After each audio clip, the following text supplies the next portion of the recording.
साथियों नमस्कार। आज हम बात करेंगे नई राष्ट्रीय शिक्षा नीति 2020 की, जो आजकल चर्चा का विषय बनी हुई है। इसमें काफ़ी सारे लोग अपने तरीके से इसका समर्थन कर रहे हैं और कुछ विरोध भी कर रहे हैं, लेकिन हमें एज ए जिम्मेदार नागरिक किसी भी फैसले, नीति या नियम का भावना में बह के समर्थन या विरोध नहीं करना चाहिए। उसका निष्पक्ष और तार्किक रूप से विश्लेषण और विमर्श करना चाहिए। इस नीति के बारे में हम पूरी बात करें उससे पहले आप हमारे चैनल को सब्सक्राइब करें और बेल आइकन को भी दबाएं। अब जो नई शिक्षा नीति है उसके अंदर किन नई चीजों को शामिल किया गया और जो पुरानी शिक्षा नीति थी उनमें कौन कौन सी चीजें प्रेजेंट थी। तो सबसे पहले शिक्षा नीति क्या होती है? किसी भी राष्ट्र की जो आर्थिक संपन्नता है, सामाजिक सौहार्द जो है, तर्कशील और प्रगतिशील समाज व देश का निर्माण करती है। सबसे पहले देश की जो शिक्षा नीति आई थी वो 1968 के अंदर आई थी, जो कोठारी कमीशन की रिपोर्ट के ऊपर आधारित थी, जिसके अंदर जो त्रिभाषा फॉर्मूला था उसको लागू किया गया था। शिक्षा को राष्ट्रीय महत्व का विषय घोषित किया गया था। 14 वर्ष तक के जो बच्चे थे उनको फ्री एजुकेशन की बात की गई थी और केंद्रीय बजट का 6% हिस्सा खर्च करने की इसके अंदर बात हुई थी। उसके बाद दूसरी जो शिक्षा नीति आई थी वो 1986 के अंदर आई थी। उसके अंदर दो बड़ी चीजों को शामिल किया गया था, एक तो ऑपरेशन ब्लैक बोर्ड को और दूसरा इग्नू ओपन यूनिवर्सिटी जो है उसको इसमें शामिल किया गया था। उसके बाद इस शिक्षा नीति के अंदर 1992 में संशोधन किया गया, जिसके अंदर जेई और AIEEE जो एग्जाम है उसको इसमें शामिल किया गया। उसके बाद RT एक्ट जो आया, राइट टू एजुकेशन 2009 में, इसके अंदर 6 साल से लेकर 14 साल तक के जो बच्चे थे उनको फ्री और कंपलसरी एजुकेशन देने की बात की गई थी। अब हम बात करते हैं नई राष्ट्रीय शिक्षा नीति की। उससे पहले हमें यह जानना जरूरी होगा कि इस नीति की जरूरत क्यों थी हमें, जो 34 साल के बाद आई है।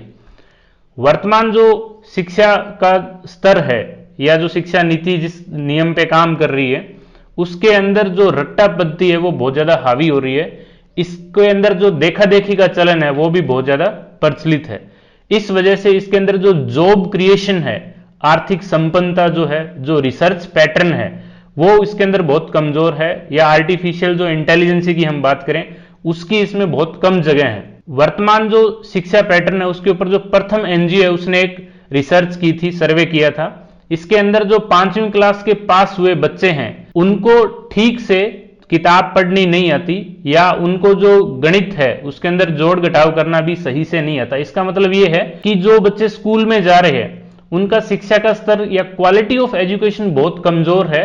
उनको पास किया जाता है लेकिन आगे जाके वो बच्चे बोर्ड एग्जाम में रुक जाते हैं, जिसकी वजह से जो ड्रॉप आउट रेशियो है वो बहुत ज्यादा बढ़ रहा है। वर्तमान में हमारे देश के अंदर जो कॉलेज के अंदर एडमिशन का रेशियो है वो सिर्फ 26.3 है 2018 की रिपोर्ट के अनुसार। अभी नई शिक्षा नीति के अंदर उसको 2035 तक 50% करने का लक्ष्य रखा गया है। नई शिक्षा नीति के अंदर जो क्वालिटी ऑफ एजुकेशन और शिक्षा सब तक पहुंचे, इन बातों पर विशेष ध्यान दिया गया है और इसके अंदर केंद्र व राज्य सरकार मिलकर GDP का 6% निवेश करने का लक्ष्य भी रखा गया है। इसके अलावा 10+2 का जो पैटर्न था उसको बदल के 5+3+3+4 का नया पैटर्न लाया गया है। यह पैटर्न क्या है? सबसे पहले जो 5 का मीनिंग क्या है? यहां पे पहले की जो शिक्षा नीति थी उसमें जो फॉर्मल एजुकेशन थी वो 6 साल से स्टार्ट होती थी, लेकिन नई शिक्षा नीति के अंदर यह 3 साल से स्टार्ट होगी, क्योंकि 3 से 6 साल का जो टाइम पीरियड है वहां पे ब्रेन का डेवलपमेंट होता है। उस चीज को ध्यान में रख के यहाँ पे ये नियम लाया गया है। इसके अंदर पहली जो 3 क्लास है वो आंगनवाड़ी या प्ले स्कूल के अंदर होगी और उसके बाद 1st और 2nd क्लास होगी। इन दोनों के बीच में एक बाल वाटिका प्रोग्राम भी इसके अंदर लाया जाएगा। दूसरा जो 3 साल का पीरियड है, मिडिल जो पैटर्न है, उसके अंदर क्लास 3 से लेके 5 तक है।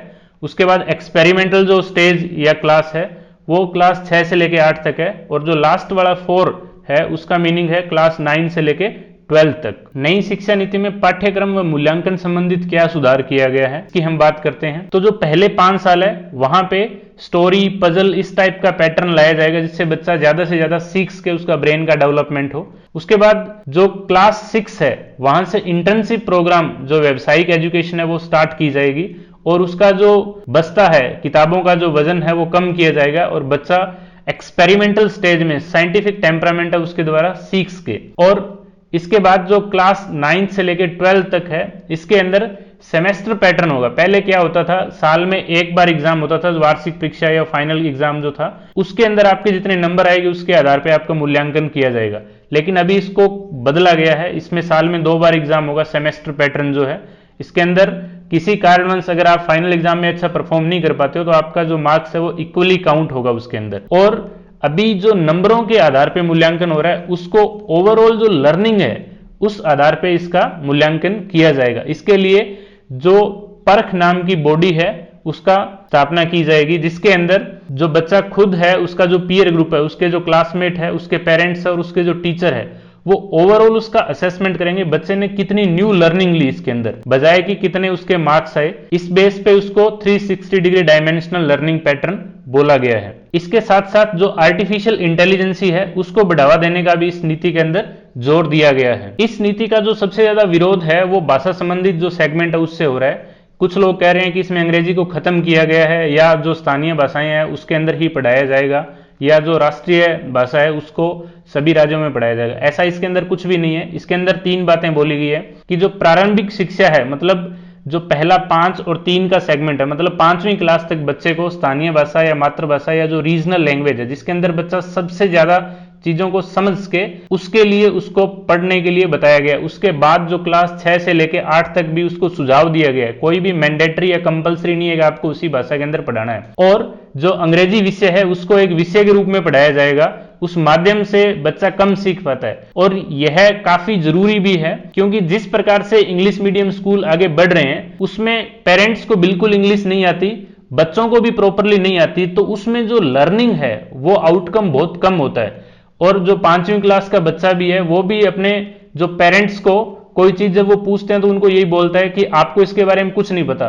हालांकि सिर्फ एक भाषा नहीं आती, लेकिन बाकी चीजों का पता होता है उसके अंदर। और क्लास 9 से लेकर 12 तक उस बच्चे को फॉरेन लैंग्वेज सीखने का भी इसके अंदर ऑप्शन है। इसके अलावा जो क्लासिकल लैंग्वेज है इंडियन 6 जो भाषा है, जैसे उड़िया है, पाली है या कन्नड़ है, उसका सीखने का भी इसके अंदर मौका है। तो किसी भी प्रकार की भाषा को इसमें थोपा नहीं गया है। भाषा विविधता, हमारी जो भारत की विविधता में एकता पैटर्न है, इससे और ज्यादा इसको मजबूती मिलेगी।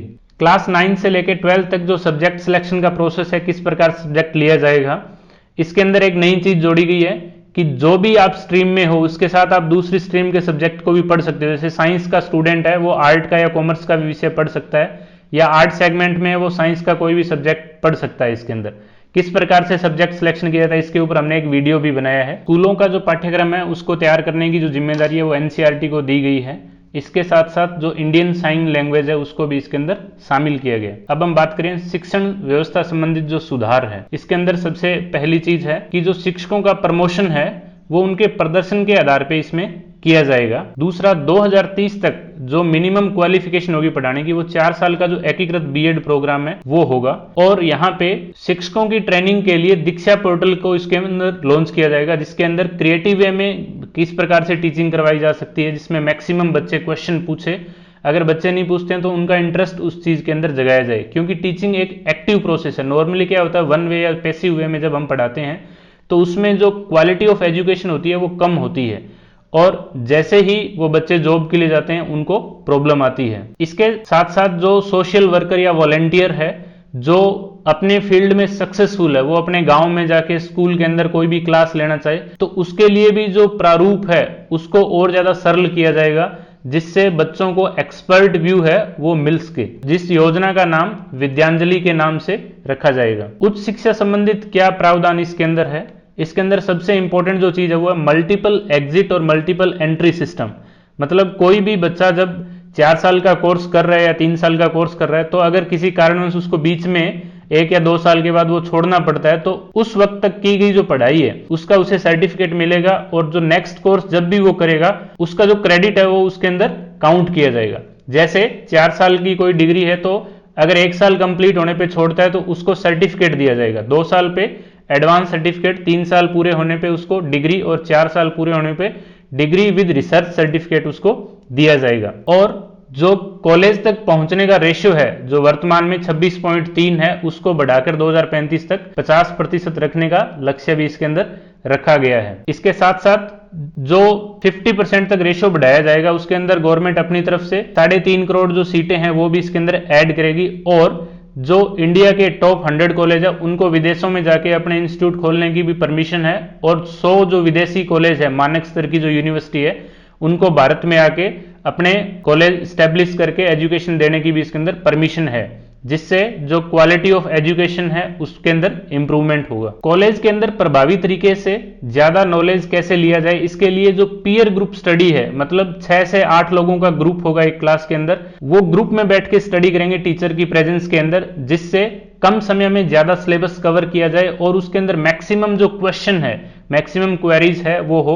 और यह जो पैटर्न है, डिबेट जो कल्चर है, यह सभी सक्सेसफुल जो यूनिवर्सिटी है, ऑक्सफोर्ड है, हार्वर्ड है, इन सभी के अंदर यह पैटर्न चल रहा है, वहां से इस चीज को लिया गया है। इसके साथ ही देश के जो उच्च स्तर के इंस्टीट्यूट है, जैसे IIT है, IIM है, उनके अंदर भी सेम उसी प्रकार के जो कोर्स है उसको शामिल किया जाएगा और उसको मल्टी डायमेंशनल बनाया जाएगा। मल्टी डायमेंशनल एजुकेशन का क्या बेनिफिट होता है, उसके अंदर हम 2-3 एग्जाम्पल यहाँ पे लेंगे। उस चीज को समझने के लिए सबसे जो बेस्ट एग्जाम्पल है वो है 3 इडियट जो मूवी हमने देखी है। उसके अंदर 2 बड़ी चीजें सामने आती है। एक इंजीनियर जो डिग्री करता है लेकिन वो रियल में वाइल्ड लाइफ फोटोग्राफर बनना चाहता है, जिसको दुनिया की सबसे बड़ी जो कंपनी है वो हायर करती है, तो उसकी जो रियल जो इच्छा होती है, इंटरेस्ट होता है, वो फोटोग्राफी के अंदर होता है। दूसरा, उसके अंदर जो रट्टाफिकेशन है और समझने का जो स्तर है, उसके आधार पर उस चीज को पूरा एक्सपोज किया गया है कि आप रट के किसी भी इंस्टीट्यूट के अंदर नौकरी पा सकते हो, लेकिन अगर आप किसी चीज को समझते हो अच्छे से तो आप जॉब क्रिएटर हो सकते हो, आप खुद की कंपनी बना सकते हो जिसमें लाखों लोगों को रोजगार मिल सकता है। भारत के महान वैज्ञानिक CV रमन जो फिजिक्स के अंदर एक्सपर्ट है, जिनको भारत रत्न भी मिला था, उन्होंने वाटर के ऊपर एक चैप्टर लिखा है जो आज भी क्लास 10th के अंदर पढ़ाया जाता है। तो मल्टी डायमेंशनल एजुकेशन है, उसका बेनिफिट होता है। इसके साथ साथ जो कॉलेज स्तर के अंदर क्वालिटी ऑफ एजुकेशन को मेंटेन रखने के लिए जो कॉलेज है उनकी एफिलिएशन संबंधित इंस्पेक्शन होगा, जो हर 15 साल के अंदर उनकी मान्यता को चेंज करेगा। अगर वो मानक स्तर को फॉलो नहीं कर रहे हैं तो उनको पहले वार्निंग दी जाएगी, फिर उनकी जो मान्यता है उसको कैंसिल भी किया जा सकता है। वैसे इस संदर्भ में इस प्रकार के कानून अभी भी बने हुए हैं, लेकिन वो स्ट्रिक्टली फॉलो नहीं किए जा रहे। बहुत सारे ऐसे प्रोफेशनल कोर्स या डिग्री कोर्सेज है जिनके अंदर हर 1 या 2 साल के अंदर इंस्पेक्शन होता है, लेकिन उसमें भी खाना पूर्ति होती है, जिसकी वजह से क्वालिटी ऑफ एजुकेशन डाउन है। इसके अंदर 2-3 एग्जाम्पल है। जैसे आपने बीएड पैटर्न के अंदर सुना होगा, एक टाइम था जब जम्मू बीएड था, या वर्तमान के अंदर भी बीएड के अंदर जो डमी एडमिशन है, साल में सिर्फ 1 या 2 महीने जाते हैं, उसके बाद में उनको डिग्री दी जाती है। अभी तो कुछ इंस्टीट्यूट के अंदर इस प्रकार से भी हो रहा है कि पहले सिर्फ जो नॉन अटेंडिंग स्टूडेंट थे, अब तो नॉन अटेंडिंग टीचर भी रख रहे हैं, जिससे ओवरऑल जो क्वालिटी एजुकेशन है वो डाउन हो रहा है। इसको इस संदर्भ में भी समझा जा सकता है कि वर्तमान में हम 3 या 4 साल की जो डिग्री करते हैं उसके अंदर हम लाखों रुपए और अपना समय लगाते हैं, उसी चीज को दोबारा नौकरी पाने के लिए फिर कोचिंग इंस्टीट्यूट में जाके हम पढ़ते हैं, वहां पे भी इतना ही पैसा और समय हम लगाते हैं। यहाँ पे सिर्फ एक चीज का फर्क होता है, पहले हम चीजों को रटते हैं, फिर उसको चीजों को समझा जाता है। इसके साथ कुछ चुनौतियां जैसे शिक्षा का निजीकरण या महंगाई, दूसरा शिक्षकों का पलायन, तीसरा आंगनबाड़ी का स्तर के अंदर सुधार, और जो पूरी नीति है उसको 100% इंप्लीमेंट करना, जैसे GDP का 6% खर्च करना, रिसर्च वर्क को बढ़ाना, ये काफी चीजें इसमें शामिल है। यह शिक्षा नीति हम सभी को पढ़नी चाहिए। इसके ऊपर जितने भी आर्टिकल या लेख लिखे जाते हैं, और इसके साथ साथ जो राज्यसभा में इसके ऊपर डिबेट होगी वो भी हम सभी को देखनी चाहिए। और आप हमें कमेंट बॉक्स में जरूर बताएं कि आपको हमारा यह टॉपिक कैसा लगा। आपको हमारा यह टॉपिक अच्छा लगा हो तो इसको लाइक करें, ज्यादा से ज्यादा शेयर करें और हमारे चैनल को सब्सक्राइब करें। धन्यवाद।